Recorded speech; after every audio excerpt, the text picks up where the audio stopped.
Hello friends, कैसे हो? आई हो सब अच्छे होंगे, मस्त होंगे। और जहाँ तक है, आपने सीटेट की तैयारी तो पूरी कर ली होगी, कंप्लीट होगी होगी। और नहीं भी हुई हो तो अब टेंशन लेने की ज़रूरत नहीं है। फ्रेश रहिए, टेंशन फ्री रहिए। और बस एक दो दिन बचा है आपका। अब उसमें रिलैक्स लीजिए जितना हो सके। ज़्यादा वीडियो देखने की ज़रूरत नहीं है आपको कि ये भी देख लें वो भी देख लें। आपको अब बस खुद कूल रहना है और अच्छे से जितना पढ़ लिया उतना, बस अगर रिवीजन हो गया हो तो सब कंप्लीट कर लिया होगा। अब थोड़ा बहुत आपको देखना, देख लीजिए। ये वीडियो मैंने बनाया है कि अगर आप सीटेट में हिंदी में अगर आप चाहो तो 30 में 30 नंबर ला सकते हो। बस कुछ आपको थोड़ा बहुत उसका अपने अप्लाई की हो, उसका थोड़ा बहुत कीवर्ड टैग वर्ड्स अगर आपको याद है तो। हिंदी एक ऐसा सब्जेक्ट है जिसमें आप 30 में 30 नंबर ला सकते हो। हिंदी हुई, सीडीपी हुई, और संस्कृत संस्कृत में ज़्यादा दिक्कत हो जाती है। और क्या कहते हैं, ईवीएस, आपके जो पोर्शन जो ज़्यादा स्ट्रांग हो, आप चाहो तो उनमें सीडीपी, हिंदी और ईवीएस, इनमें अच्छे मार्क्स ला सकते हो। तो मैंने आज पहला जो वीडियो मैंने बनना है वो हिंदी के ऊपर है। इसके बाद जो वीडियो बनेगा उसको सीडीपी का टैग वर्ड लेके आएंगे, उसके बाद में ईवीएस का और संस्कृत का भी लेके आएंगे। तो सबसे पहले मैंने जो बना रहा हूँ वो है हिंदी का। तो सीधे चलते हैं अपनी वीडियो के ऊपर। तो पहला है जो इसका जो है पॉजिटिव टैग वर्ड है, सारे हिंदी के जितने हैं, कि अगर ये ऑप्शन में आपको दिखाई दे तो तुरंत ही ऑप्शन को टिक कर दीजिए, बिल्कुल सही आपका ऑप्शन होगा। तो सबसे पहले बात करते हैं प्रिंट समृद्ध माहौल। आपने देखा होगा 1 से लेकर 5 तक जो कक्षाएं होती हैं उसमें बच्चों को ज़्यादातर जो किताबें होती हैं तो उनका जो आपने स्ट्रक्चर स्ट्रक्चर देखा होगा, ज़्यादातर प्रिंटेड होती हैं। जो छोटे छोटे बच्चों की जो किताबें आपने देखी होंगी, ज़्यादातर उनमें चित्र बने होते हैं खूब बड़े बड़े, और थोड़ा थोड़ा उसमें लिखा होता है। अगर बच्चा पढ़ भी नहीं पाता तो उन चित्रों के माध्यम से अच्छे से ऑब्जर्वेशन कर लेता है, और चित्र के माध्यम से खुद एक स्टोरी क्रिएट करने लगता है। पूरा स्टोरी वो देखा होगा, पूरा स्टोरी वो चित्र को देख के पूरा स्टोरी कंप्लीट कर देता है। इसलिए अगर आपको भी कहीं भी प्रिंट समृद्ध माहौल दिखाई दे, तुरंत ही पॉजिटिव टैग वर्ड है, उस पर टिक कर दीजिए, वो 100% आपका सही होगा। दूसरा, आकलन। बच्चे का जितना भी आकलन किया जाता है, पूरा जो भी प्रोसेस होती है स्कूल की, वो अगर पोर्टफोलियो आ रहा है ऑप्शन में, आकलन आ रहा है, बच्चे का आकलन किस किस प्रकार किया जाता है, नीचे अगर आपको पोर्टफोलियो दे रखा है तो पोर्टफोलियो एकदम बिल्कुल सही है और पॉजिटिव टैग वर्ड है, आप उस पर टिक कर दीजिए, सही होगा। पढ़ना अर्थ, यानी कि बच्चा अगर आप कोई भी चीज़ पढ़ रहा है, अगर बच्चे को या आप पढ़ा रहे हो, अगर बच्चों को उस चीज़ का अर्थ समझ में नहीं आ रहा तो आपका पढ़ाना व्यर्थ है, बेकार है। बच्चों कोई भी चीज़ पढ़ रहा है और उस पढ़ने के साथ साथ उसको अर्थ भी मिल रहा है, अर्थ समझ रहा है, तो इसका मतलब है कि आपका पढ़ाने का जो तरीका है वो बहुत ही सुलभ है, अच्छा है, और बच्चे को अर्थ समझ में आना चाहिए। अगर ये मिल जाए पढ़ने का तरीका तो ये बिल्कुल पॉजिटिव टेक वर्ड है। पढ़ने की प्रक्रिया महत्वपूर्ण तभी मानी जाएगी जब बच्चा उस चीज़ को पढ़ने के साथ साथ उसका अर्थ भी समझे। दूसरा है भाषा प्रयोग। ये भाषा प्रयोग बहुत इंपॉर्टेंट है, ये हम इसको इम्पोर्टेंट भी लगा देते हैं। इम्पोर्टेंट इसलिए है, ये इंपॉर्टेंट इसलिए है क्योंकि इसके क्वेश्चन भाषा प्रयोग के आपको कम से कम 10 से 15 क्वेश्चन देखने को मिलेंगे। ये सीडीपी में भी आता है भाषा प्रयोग, हिंदी में भी आता है, ईवीएस में भी आ जाएगा और संस्कृत में भी आ जाएगा। तो भाषा प्रयोग के क्वेश्चन आपको 10 से 15 देखने को मिलेंगे। तो भाषा प्रयोग का अगर आपने 10-15 क्वेश्चनों में से क्वेश्चन आपने कर दिए, और कुछ अगर भाषा प्रयोग का अगर आपने इस हिसाब से जैसे मान लीजिए बच्चे की क्षमता का आकलन किस तरीके से किया जाता है, तो बच्चे की जो क्षमता का आकलन है भाषा प्रयोग के माध्यम से किया जाता है। बच्चा विभिन्न परिस्थितियों में अगर अपने आप को कुछ बताना चाहता है तो एक भाषा प्रयोग के माध्यम से ही बच्चा अपने जो भाषा का प्रयोग करके ही आपको कुछ बता सकता है। कितनी भी ऐसी परिस्थितियाँ हो, अगर बच्चे का भाषा विकास अच्छा हुआ है तो वो आपको उस चीज़ में बता सकता है।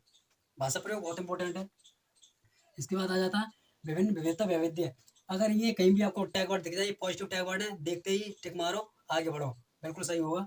भाषा सीखने की क्षमता जन्मजात होती है। नाम चॉम्स्की ने ये कथन दिया था कि जो बच्चे होते हैं वो भाषा सीखने की क्षमता जो उनमें होती है वो जन्मजात होती है। ये अगर आपको मिल जाए, ये हिंदी में जरूर मिलेगा आपको, ऐसा हो नहीं सकता ये क्वेश्चन ना, अगर ये नहीं आया तो बेकार ही है, ये जरूर आएगा। लेखन मौलिक विचारों का पता। बच्चा अगर कुछ चीज़ लिख रहा है तो उसमें ज़रूरी है कि वो अपने मौलिक विचारों को लिखे, खुद की अभिव्यक्ति उसमें होनी चाहिए बच्चे जो लिख रहा है। ये नहीं कि बच्चे को कुछ भी है तो वो उसी का उठा के लगा टीप रहा है, लिख रहा है, ऐसा कुछ नहीं होना चाहिए। बच्चा खुद का मौलिक विचार उसमें लिखे, मौलिक क्षमता जो उसकी होती है उसके बारे में खुद को उसमें लिखे। अगर मिले तो पॉजिटिव टैग वर्ड है और 100% सही होगा। इसके बाद आता है भाषा विविधता। जो भाषा विविधता होती है वो कोई समस्या नहीं होती, वो एक संसाधन, उनका संसाधन के रूप में माना जाता है। भाषा को कभी भी आप ये मान नहीं सकते कि ये समस्या है, वो एक संसाधन के रूप में प्रयोग होती है। ये अगर मिल जाए तो एक पॉजिटिव टैग वर्ड है। इसको अवसर, बच्चों को ज़्यादा से ज़्यादा हो सके अवसर, जितने अवसर दे सको अवसर दीजिए। बच्चे को पढ़ने के अवसर, खेलने कूदने के, अगर बच्चा कुछ करता है तो ये उसको गलत मत कीजिए, उससे ज़्यादा से ज़्यादा अवसर दीजिए। भाषा अर्जन सहज स्वाभाविक विद्यालय, जो भाषा अर्जन होता है वो सहज होता है और स्वाभाविक होता है, और ये जो होता है विद्यालय आने से पूर्व हो जाता है, विद्यालय आने से पहले होता है जो भाषा अर्जन होता है।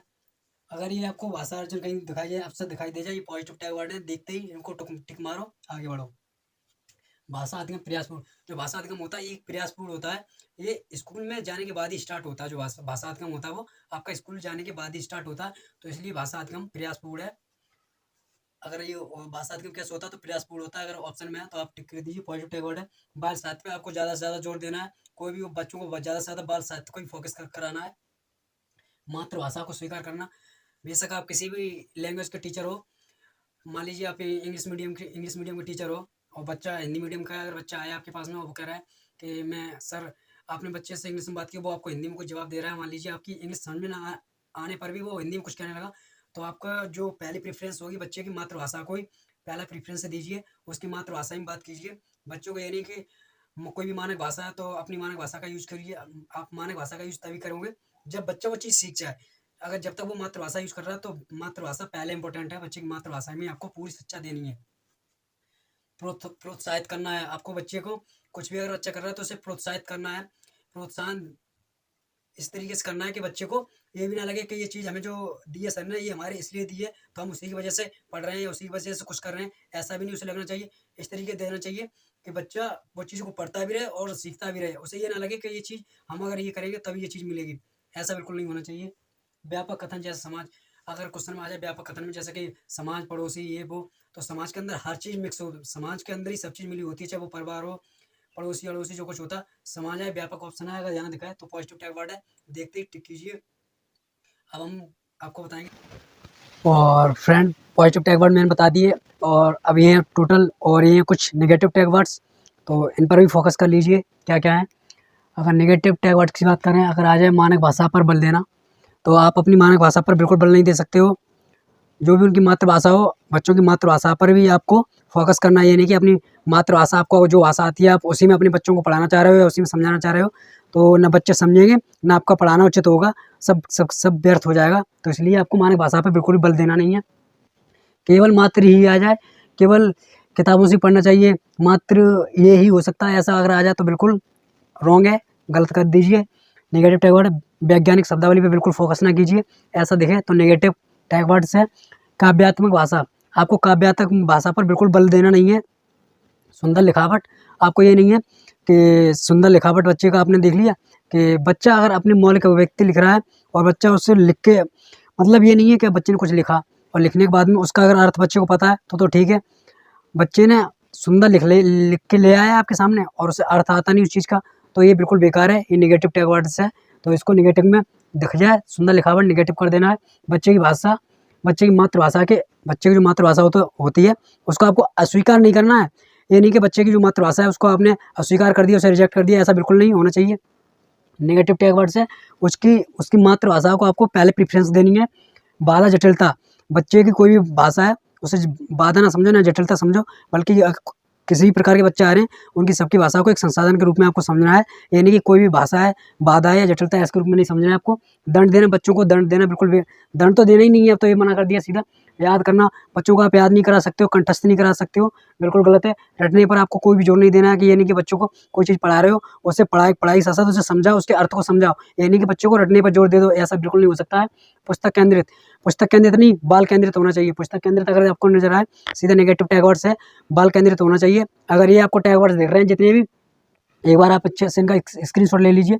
अगर ये आपको दिखाई दे रहा है, ये टोटल नेगेटिव टैग वर्ड्स हैं, और जो मैंने बताया अभी थोड़ी देर पहले वो सारे पॉजिटिव हैं। ये कहीं भी देखें तो तुरंत ही गलत कर दीजिए, नेगेटिव टैग वर्ड्स हैं।